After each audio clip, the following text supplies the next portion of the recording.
मित्रों, मैं आपसे एक चीज की गुजारिश कर रहा हूं, वो ये है कि ये जो वीडियो है, आप कुछ भी हो, आप कितना भी काम हो आपके पास, लेकिन मैं आपसे चाहता हूं कि ये वीडियो आप शुरू से लेकर के लास्ट तक देखें। और मैं इसलिए कह रहा हूं कि इसमें मुझे बनाने में बहुत मेहनत लगी है और मैं चाहता हूं कि आप ये वीडियो देखें। आप मेरी आइडियोलॉजी से, आप मेरे विचारों से कितने सहमत हैं वो लिखें, और साथ ही साथ में जितना भी मैंने बताया है उससे गूगल से या जो भी किताब आपके पास है उनसे वेरीफाई करके नीचे कमेंट में जरूर लिखें। आप बेशक मेरे विचारों से सहमत हैं या नहीं, लेकिन मेरे तथ्यों को आप डिनाई नहीं कर सकते, चाहे तो आपकी विचारधारा कुछ भी हो। तो एक चीज मैं आपसे आज रिक्वेस्ट कर रहा हूं कि अगर आपने ये वीडियो पर क्लिक किया है तो आप ये वीडियो पूरी देख लीजिए एक बार, और जब इसका अंत हो वीडियो का तो आप अपना कमेंट जरूर छोड़ करके जाएं, क्योंकि जो आप मुझे इस कमेंट में बताएंगे वहां पर मुझे अपने आत्म अवलोकन के लिए भी एक सलाह मिलेगी, और आप मुझे और मोटिवेशन भी मिलेगा कि मैं जो कार्य कर रहा हूं वो लोगों तक पहुंच रहा है और लोग उसे सराह रहे हैं। तो फ्रेंड्स, आप इस वीडियो को लास्ट तक देखिए और आप शुरू करते हैं, आइए वीडियो पर। हेलो फ्रेंड्स, जय हिंद, वंदे मातरम, welcome back to our YouTube channel. Friends, आज हम बात करने वाले हैं, हमारे एक राज्य असम के मुख्यमंत्री हैं हेमंत विश्व शर्मा। वो अपने बयानों को लेकर के काफी लाइमलाइट में रहते हैं। कुछ लोग उनके बयानों को बताते हैं कि ये भड़काऊ बयान है, कुछ लोग कहते हैं कि डिसेंसी में नहीं है, कुछ लोग कहते हैं कि इनके बयान जो है वो ऐसे ही होते हैं। लेकिन मेरा मानना यह है कि जो हेमंत विश्व शर्मा जो कहते हैं वो एक सच्चाई है। लेकिन अब अगर सच्चाई को आप सभ्यता के दायरे में ला करके आप रखेंगे तो आपको शायद वो विचार बहुत ज्यादा अतिवादी लगेंगे।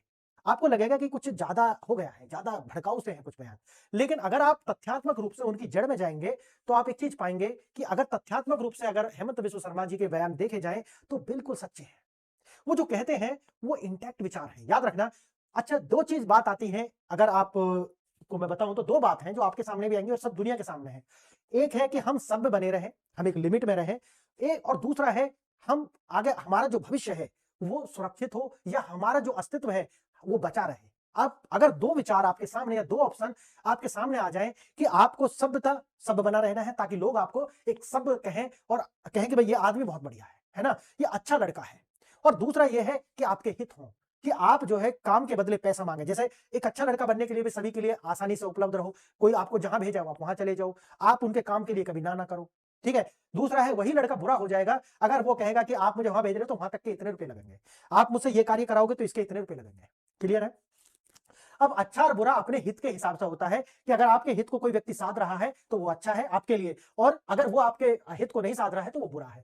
बल्कि अगर आप एक एब्सोल्यूट टर्म में आप देखेंगे तो अच्छा और बुरा जैसा कुछ होता नहीं है। जैसे होते हैं तो हमारे हित होते हैं, और वही है हमारे जो मुख्यमंत्री हैं हेमंत बिस्व शर्मा जी। अब मामला क्या है, मामला ये है, उन्होंने कहा है कि भाई अगर मैं जो वहां के मियाँ भाई यानी कि मियाँ जो है, मियाँ उनको कहते हैं जो असम में बांग्लादेशी घुसपैठी हैं, जो असम के मूल नहीं है। वो आए थे कहां से, 1970 के बार में आ गए, या खुले हुए जो क्योंकि पोरस बॉर्डर है तो उधर से इन्फिल्ट्रेट कर गए हैं भारत के अंदर।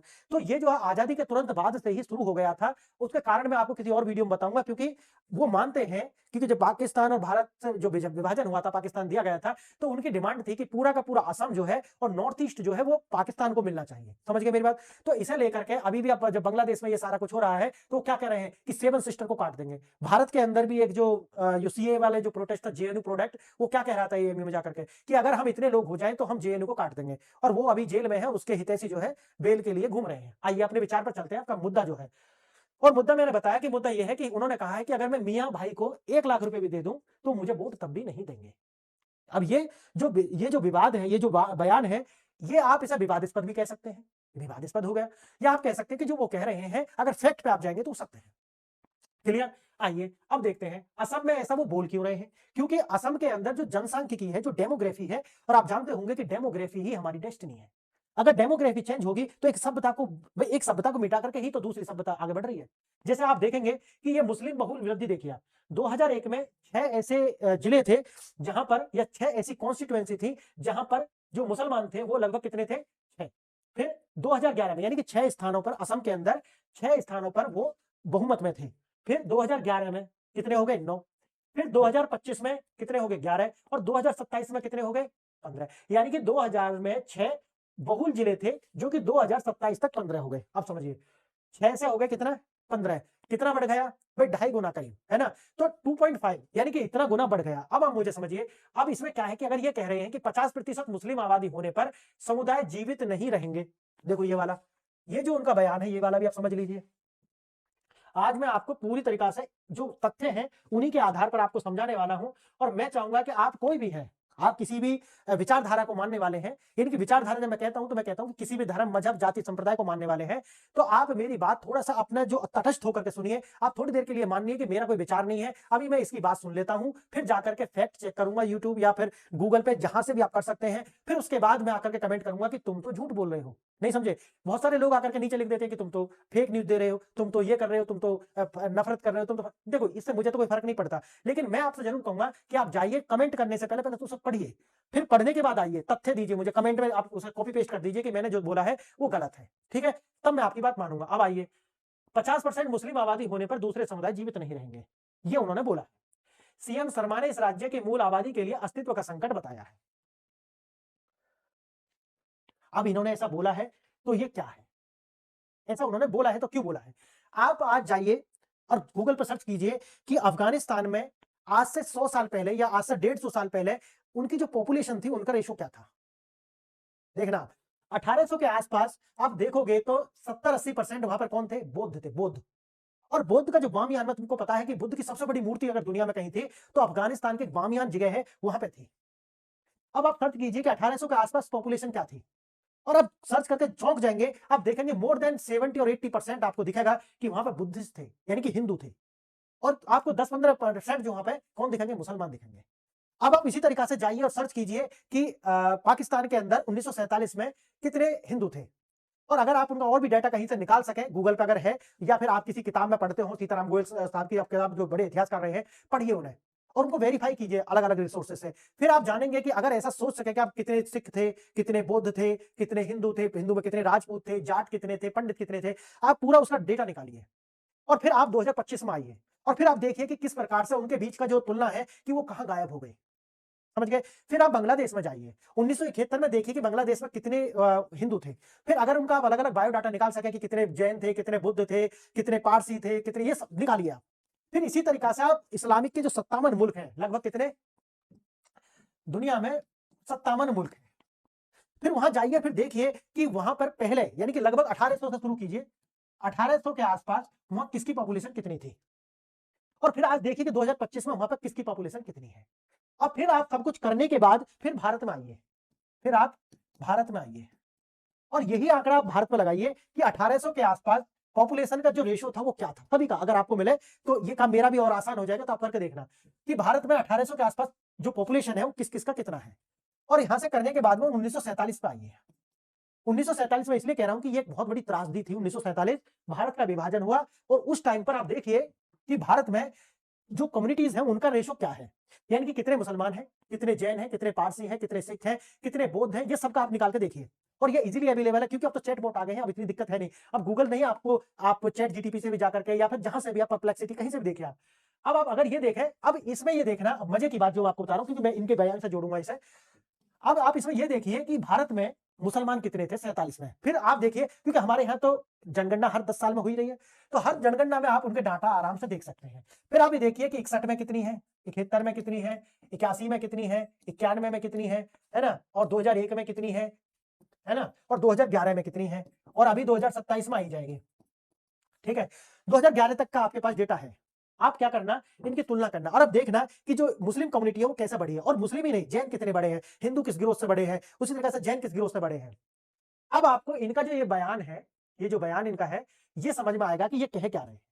अगर आप ऐसा पढ़ोगे तो आप पढ़ कर गए तो अतिवादी विचार है ना, अतिवादी नहीं है। अब आप जब ये देखोगे तो यही जो विचार है आपको सोचने पर मजबूर करेगा कि एक छोटे से सेंटेंस में कितनी बड़ी बात जो है उन्होंने बोल दी है। और जब आप ये सब देख लोगे तो हो सकता है कि अगर आप निरपेक्ष होकर के देखोगे, तो आप किसी भी धर्म मजहब को मानने वाले हो, किसी भी विचारधारा को मानने वाले हो, तो आपके कान आंख सब खुल जाएंगे, और आप कहोगे कि हेमंता जी जो कह रहे हैं वो बिल्कुल सही कह रहे हैं। और अपनी, अब आप मुझे दूसरा जो विचार था वो बताइए कि दूसरा विचार ये है कि क्या हमें सब बनना है या हमें सर्वाइव करना है। अगर आपको दो विकल्प दिए जाए, एक में तो आप सिविलाइज्ड बनेंगे और दूसरे में आप सर्वाइव करेंगे, आप इनमें से कौन सा विकल्प चुनेंगे?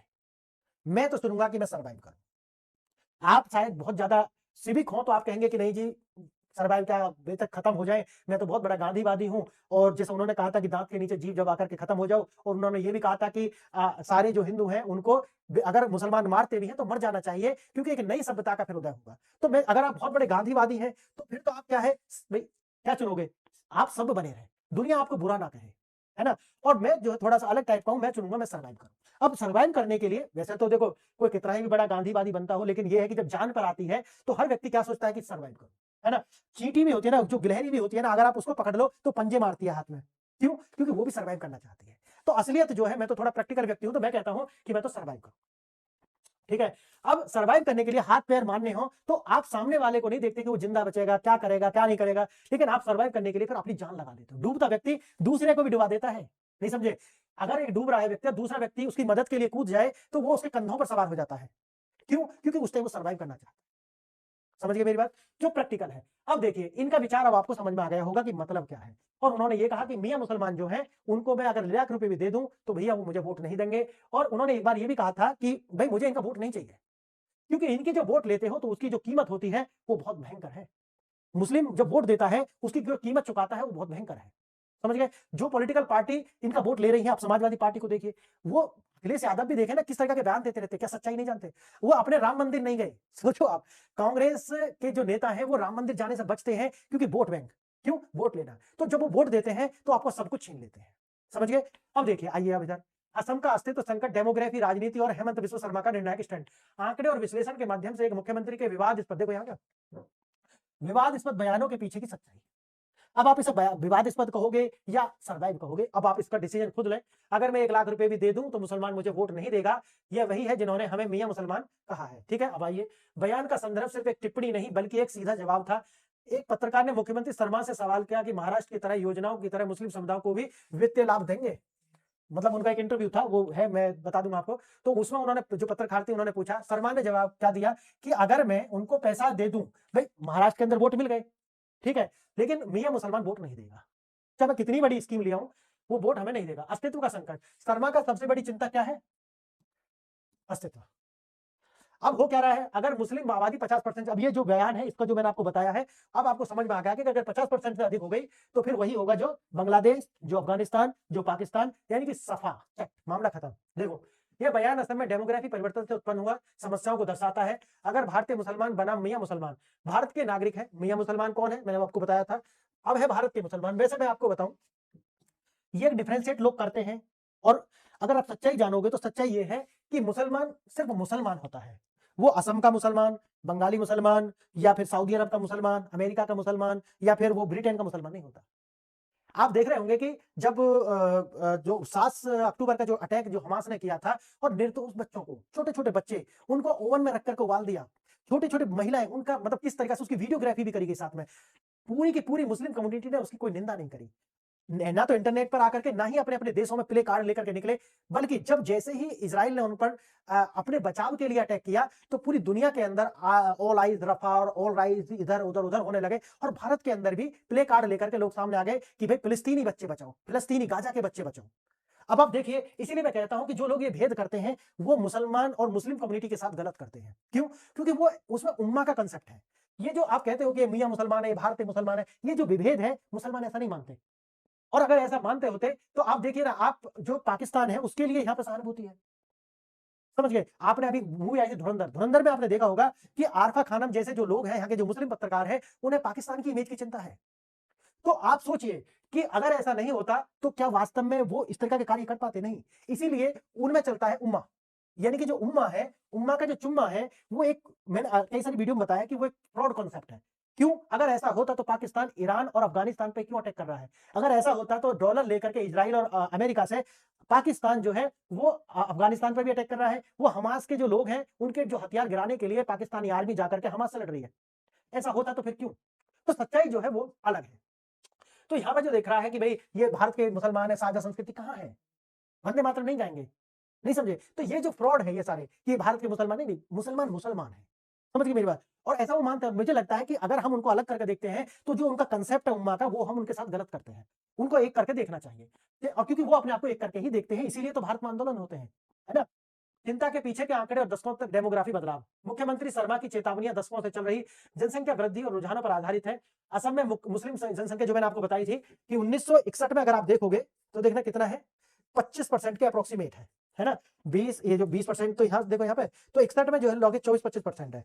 2011 की जनगणना में कितने हैं, 34.22% है। 2021 में कितने हैं, अनुमानित है ये 38% है। और अभी 27 में जो जनगणना आएगी उसमें आपको अनुमान लगाया जा रहा है कि लगभग 40% के करीब हो जाएंगे। अब उन्होंने कहा कि अगर 50% हो गए तो फिर वही होगा जो मैंने आपको बताया है अभी। अब जानकारी वही है कि भैया लगभग 4% 5% की जो वृद्धि है लगातार होती जा रही है और एक समय पर ये जो है फिर दूसरा कार्य शुरू हो जाता है। जैसे ही आगे बढ़ेंगे नेता आएंगे, और नेता आएंगे तो फिर उनका ज्यादा होगा, फिर वही सरिया लॉ जैसे ही आता है, वो मैं किसी वीडियो में आपको समझाऊंगा कि सरिया लॉ जो है वो दूसरी कम्युनिटी को साफ करने में अपने आप में उसमें प्रावधान है।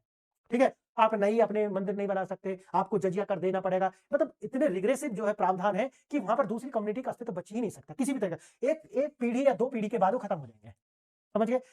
बदला नक्शा मुस्लिम बहुल जिलों का विस्तार। 2001 6 मुस्लिम बहुल जिले, मैंने जो शुरू में बताया था 11 में 9 और 27 तक 11 से लेकर 15 के बीच में हो सकते हैं। इस तरीका से आप देखोगे, देखो यहाँ देखो ये फैल रहे हैं इस तरीका से।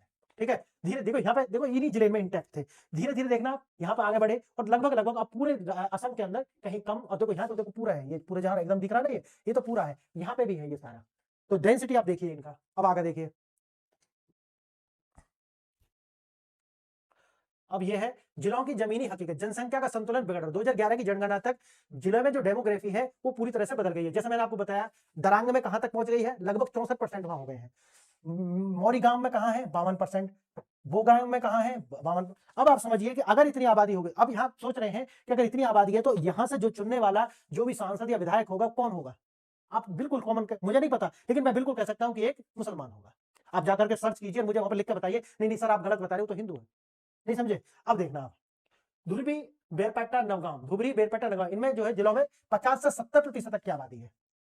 अब यहाँ पर कौन होगा, बिल्कुल आपको बिल्कुल जरूरत ही नहीं कुछ भी सर्च करने की, आप बिल्कुल डेमोग्राफी से राजनीति तक वोट बैंक का समीकरण। असम में अनुमानित 35 से 40% जो मुस्लिम मतदाता हैं, अगर ये है तो वहां पर क्या है, क्या कांग्रेस बोलेगी, नहीं, क्योंकि मैंने आपको बताया AIUDF ये वामपंथी दल, वामपंथी और इस्लाम का गठजोड़ मैं आपको किसी और वीडियो में पूरी में बताऊंगा कि ये जो दोनों है ये एक है ना। और ये जो वामपंथी है, वामपंथी जो होते हैं वो एक तरीके वो लेफ्टिस्ट है।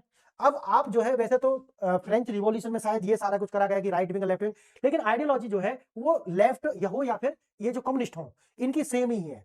और दोनों के दोनों आपको इंटैक्ट दिखेंगे इनके साथ, क्योंकि वामपंथियों को लगता है कि हमारे पास ज्ञान है, नॉलेज है, और इस नॉलेज से हम, मुसलमान के पास नॉलेज नहीं है, क्या है, फुटप्रिंट्स हैं, यानी कि जमीन पर क्या है, भीड़ है, हम इनका इस्तेमाल करके सत्ता परिवर्तन करेंगे और सत्ता पर कब्जा कर लेंगे। लेकिन पूरी दुनिया में ये कहीं नहीं कर पाए। ईरान इसका सबसे बड़ा उदाहरण है कि ईरान में जो सत्ता परिवर्तन किया था वो वामपंथियों ने कराया था, लेकिन सबसे पहले अगर किसी को लटकाया गया था तो वो वामपंथी ही थे। अफगानिस्तान में सेम यही प्रोसेस है। तो दुनिया में अगर आप सत्तामंद मुल्क देख रहे हैं, अधिकांश में आपको जो इस्लामिक मुल्क बनने में जो हेल्प करते हुए नजर आएंगे तो वो वामपंथी है। आज आप सबसे बड़ा, आपको आज चलो तुम जाकर के पास्ट में नहीं देख सकते, आज आपको मैं बता रहा हूं पूरे वेस्ट के अंदर, जिनमें आप जर्मनी और ब्रिटेन, यानी कि जो ब्रिटेन है आप वहां पर देखो, या वैसे तो पूरे पूरे के पूरे जो वेस्ट है उसमें देखो, वहां पर जो जितने भी ये अत्याचार कर रहे हैं जाकर के मुसलमान जो अफ्रीका से गए हैं, ठीक है, अरब स्प्रिंग के बाद में, वो जो सारे के सारे वो क्या है, उनको छतरी कौन दे रहा है, वामपंथी। वामपंथी ही न्यूज़पेपर में लेख लिखते हैं, टीवी में आकर के वहां पर डिबेट करते हैं और बताते हैं कि नहीं ये नहीं कर रहे हैं, कुछ लोग ऐसे हैं खराब, तो पूरी कम्युनिटी को बदनाम मत करो। समझ गए मेरी बात। तो ये इनको क्या करते हैं, भारत में पूरी दुनिया के अंदर कवर देते हैं। लेकिन जहां पर इनकी सरकारें हैं, जैसे कि चाइना के अंदर है, रसिया के अंदर है, या जहां पर भी ये पूरी तरीके से सत्ता में है, फिर इनका ये खिचड़ी बना देंगे, फिर इनका कमर तोड़ देते हैं, यानी कि फिर ये बर्दाश्त के मूड में नहीं होते, याद रखना।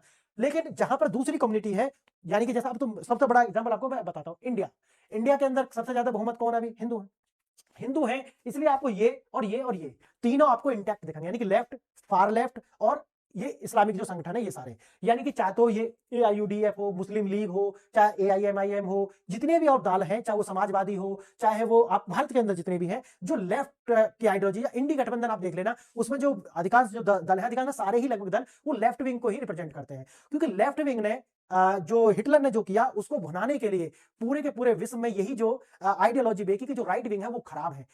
मैं किसी और वीडियो में आपको बताऊंगा कि पूरी की पूरी चर्चा जो है वो अलग निकल जाएगी। तो इसलिए आपको जहां पर ये तीनों जो है सत्ता में नहीं है या फिर इनकी जमीन नहीं है, वहां तीनों एक है, लेकिन जैसे ही इनमें से एक सत्ता में है वहां समाप्त। जैसा सपोज करो कि अगर ये सत्ता में आ गए पूरी दुनिया के अंदर आप जाकर के गूगल कीजिए, तो इनको समाप्त करेंगे, इनको समाप्त करेंगे, समझ गए, लेफ्ट और फार लेफ्ट दोनों को समाप्त। लेकिन जैसे ही ये सत्ता में आ गए या ये सत्ता में, ये जो होते हैं ना, ये थोड़े से क्या होते हैं, ये जो वामपंथी दल होते हैं वो तो पूरी तरीके से कम्युनिस्ट होते हैं। ये क्या होते हैं कि ये कम्युनिस्ट होते हैं लेकिन बाहर से दिखाते नहीं है, समझ गए। ये सोचते हैं कि अगर हमें, मतलब ये जो होते हैं ये थोड़ी सी डेमोक्रेसी भी देखना चाहते हैं, और डेमोक्रेसी दिखाने के लिए इनके साथ तो डेमोक्रेसी हो नहीं सकती, इसलिए जो वहां दूसरी पॉपुलेशन होती है उनका बना करके ये इनके साथ मिलकर के दल चलाते हैं। इनका ये होता है, जो क्या होते हैं लेफ्ट विंग, जो एकदम फार लेफ्ट होते हैं जैसे वामपंथी दल, वो क्या होते हैं, वो बिल्कुल नंगे होते हैं, उन्हें इनकी वोट नहीं चाहिए। जैसे भारत के अंदर सीपीआई, सीपीआईएम, वो नंगे होते हैं बिल्कुल, है ना। तो वो क्या करते हैं कि जैसे ये सत्ता में आते हैं तो इनको खत्म करते हैं, और ये सत्ता में आते हैं तो इनको। तो इसीलिए आपने सुधांशु जी का भी देखा होगा कि वो हमेशा कहते हैं कि भाई एक भी देश ऐसा बताओ जहां वामपंथी हो और कोई भी मुस्लिम संस्था, मुस्लिम राजनीतिक पार्टी हो, या कोई भी ऐसा मुझे एक देश बताओ जहां जहां पर इस्लामिक स्टेट हो, यानी कि 57 देश, वहां पर कोई भी वामपंथी दल हो, कोई भी राजनीतिक दल वामपंथी हो, बताइए, एक भी नहीं, सिंगल, समझ गया मेरे। लेकिन भारत जैसे जो देश होते हैं जहां दूसरी आबादी होती है, वहां ये दोनों मिल जाते हैं और पहले तीसरे को समाप्त करेंगे और फिर आकर के दोनों आपस में लड़ेंगे, समझ में। और मैं जैसे बताया, इन्हें हमेशा एक भ्रम होता है भारत जैसी सोसाइटी में कि हम इनका यूज करके सत्ता में हम आ जाएंगे, लेकिन ये पूरी दुनिया में इनकी आइडियोलॉजी बार बार फेल हुई है कि जैसे ही ये सत्ता में आते हैं, भाई फुटप्रिंट इनके, इनके ताकत इनके पास है, विचारधारा इनकी है। अंधे और लंगड़े वाली कहानी, जो जंगल में आग लगी है, तो अंधा जो है वो क्या कर रहा है, वो चल रहा है, और जो लंगड़ा है उसके कंधा पे बैठा, वो रास्ता बता रहा है। तो सेम आप अंधे और लंगड़े वाली कहानी आप यहाँ देख सकते हो। यह राजनीतिक समीकरण मुख्यमंत्री शर्मा की धारणा को बल देता है कि विचारधारा के आधार पर यह समुदाय उनकी पार्टी को वोट नहीं देगा, चाहे उन्हें कितना भी लाभ हो जाए, क्योंकि आइडियोलॉजी मैटर करती है, याद रखना। यह चिंता जायज है। ऐतिहासिक संदर्भ 1901 में असम, जैसे कि मैंने आपको ये सारी चीजें बता चुका हूं, तो अब आपको ये पीडीएफ जो है, ये पीपीटी जो है, पढ़ाने की कोई जरूरत नहीं है, क्लियर है। ये मैं आपको सारा कुछ बता चुका हूं क्या क्या हुआ है, ठीक है। वन भूमि और सरकारी जमीन पर अवैध कब्जे हैं, अवैध रूप से बनाए गए पहचान पत्र और दस्तावेजों की जांच की जा रही है, और अवैध घुसपैठियों को जो है राज्य से निकाला जाएगा, और इसीलिए एसआईआर, आप देखे होंगे एसआईआर हो रहा है। और जो असम है उसके अंदर तो और भी तरीका के काम हो रहे हैं, इसीलिए एसआईआर से भी ज्यादा जटिल है वहां पे। और आपने सुना होगा कि उन्होंने एक 1951 का जो नेहरू जी ने जो कानून बनाया था उसको भी एक्टिव किया, तो मैं किसी और वीडियो में कवर करूंगा क्योंकि वीडियो लंबी हो जाती है। भविष्य की चुनौती, असम की पहचान की रक्षा, और क्या है, असम जो है उसकी अपनी एक क्या है, कल्चर है, एक सुंदर कल्चर है उसका, हमें वो बचाना है। क्या हमें सिविलाइज रहना है? अब आपको मैं दो सवालों के साथ छोड़ के जा रहा हूं कि आप सर्वाइव और या फिर गुड मैनर और गुड बॉय बनेंगे। तो इसमें से आप जो भी आप मुझे लिख करके बताइए। और आपने वीडियो यहां तक देखी, इसके लिए धन्यवाद, नमस्कार।